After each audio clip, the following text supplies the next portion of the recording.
Hi everyone, and welcome to Educator.com. Here we're starting our first lesson in algebra-based AP Physics. I'm Dan Fullerton, and I'd like to welcome you to the course. To begin with, let's talk about what physics is.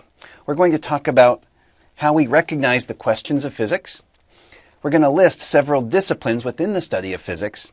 And finally, we're at least going to start to define matter, mass, work, and energy. Some of the key concepts that are going to play out throughout this entire course. So, what is physics? I like to think of physics as the answer to all of the questions a 2-year-old might ask. What's a 2-year-old say constantly? Why? Why? Why? The dictionary says physics relates to matter, energy, and their interactions. So, questions that might come up: what is matter? What is energy? How do they interact? And most importantly, why do we care? Well, the why questions are really what start to get more interesting when you take it beyond just a dictionary definition. Why is the sky blue? Why does the wind blow? Why does my teacher smell funny? Why do objects fall down instead of up? Why do airplanes fly and why can't I? Why do the stars shine? Or some nights, why do I have to eat my vegetables? Well, to do this, we have to start talking about what the world, the universe, is made up of. We're going to start with matter. Matter is anything that has mass and takes up space, where mass is the amount of stuff making up an object. And we can get into a little bit more detailed definition than that. But for now, we can think of it basically as anything you can touch.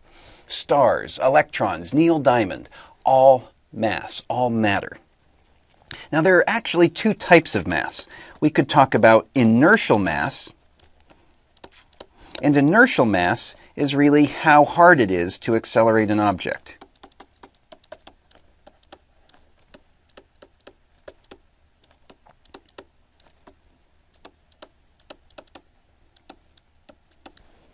Likewise, we could talk about an object's gravitational mass, which refers to how large a gravitational force an object experiences.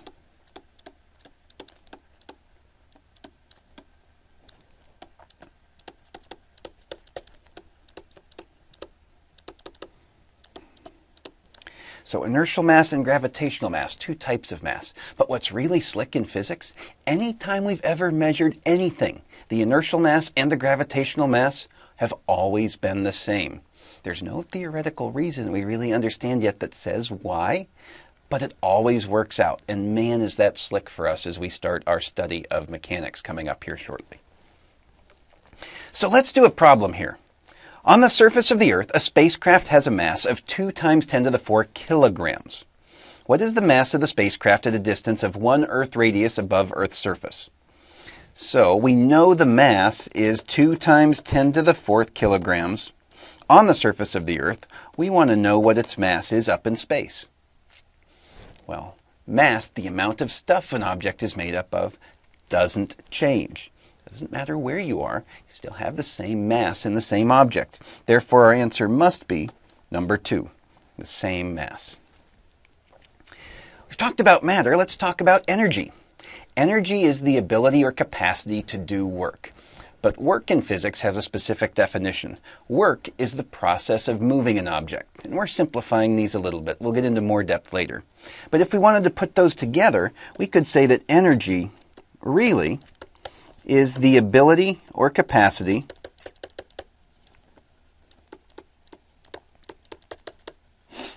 to move an object. A baseball coming at your nose has kinetic energy. It has energy of motion. When it hits your nose, it has the ability to move your nose. That's how you know it has energy.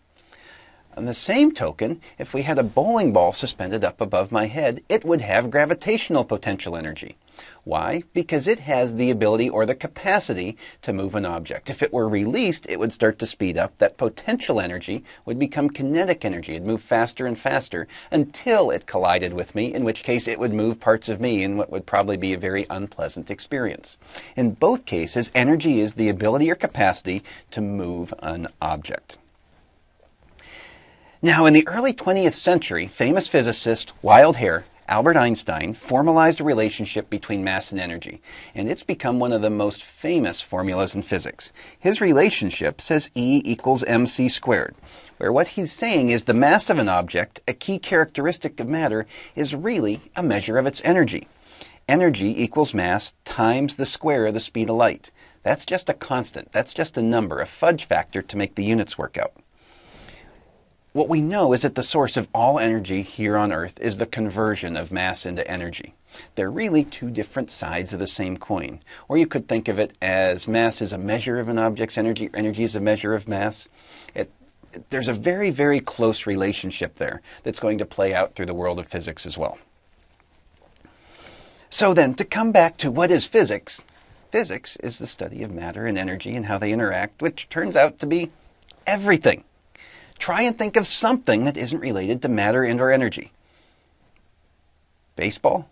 It's all about physics. Matter, energy, even the roar of the crowd, even the Cracker Jacks that you eat in the stands. Well, what do? You eat matter, you swallow it, you digest it. As you do that, chemical reactions occur. Those chemical reactions are transfers of energy.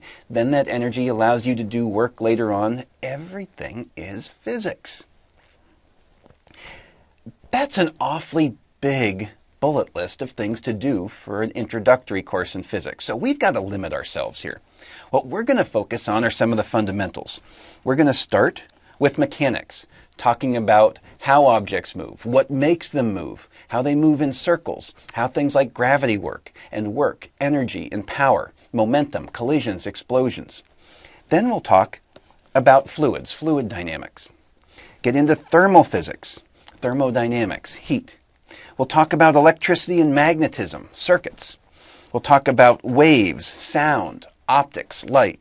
And finally, we'll even touch a little bit on a topic known as modern physics, just things like nuclear physics and a couple other small topics that are much more modern, and modern meaning in the last 100 years or so. So, that should get us going in algebra-based AP Physics. What I'd like you to do before we move on is take just a minute or two and write down 3 things you'd like to learn about in physics. Then, if you can, try and think of ways in which matter and energy relate to those topics. Just a couple minutes to start to see how all of these things play into our study of physics and the universe. Thanks for watching Educator.com. Make it a great day.